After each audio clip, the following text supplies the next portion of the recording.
Ako si Charles, panibagong araw, panibagong level na nangyari ngayong araw. So for this video ngayong araw pala ay araw ng Webes. And papasok na naman tayo sa school.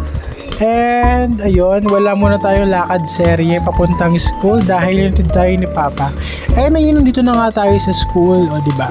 Akala ko late na ako, pero pagdating ko, wala pa yung mga klase ko. And ayun na nga, nag-announce si ma'am na 11:30 pa daw yung class namin, may late daw siya. Kaya ayan, hindi mo yung klase ko, uwi, nagagalit pa yun, diba? And ayun na nga, dito na nga si mama, diba? Nagklase na kami na afternoon. Yan, bababa na kami dahil magtatanghalian na kami. And ito nga, binili ko lang pala is tinapay dahil bibili sana ako ng Grace Pork kaso wala daw kanin. Kaya ayun, tinapay na lang binili ko. Tapos bumili na rin ako ng fries. Yan, and dito pala kami kumain sa baba. Yan. Diba diet tayo, tinapay lang kinain natin. And after nga nun, ito agad-agad na kami umakyat sa taas. Pumunta kaming library dahil medyo mahaba-haba pa yung vacant namin. Kaya dito muna kami magpapalamig habang nag-aantay kami. And ayun na nga, after nun, ayan, nalaman namin na kailangan ng bond paper. Kaya ito, bumaba na rin kami agad. Kasama ko pala dyan si Jibilin. Kaya bumili na kami ng bond paper long. O, diba? Nandito pa si Jimia. Naknang.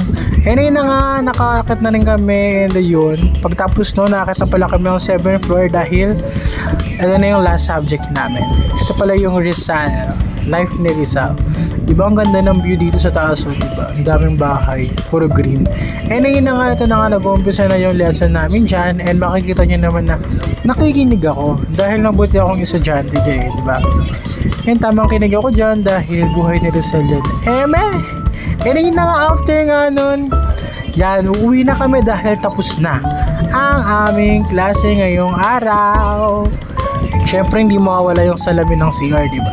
And ito, pauwi na kami niyan. Sabay-sabay kaming bumaba ng aking mga klase. And yun, nawala na pala sila, and ako nandito pa dahil naghihintay ako. Dahil magpapasundo nga tayo kay Papa. And ito, nasundo na pala tayo. Dumating na si Papa, kaya ito, nakasakay na tayo sa tricycle. And ayun, grabe ang traffic.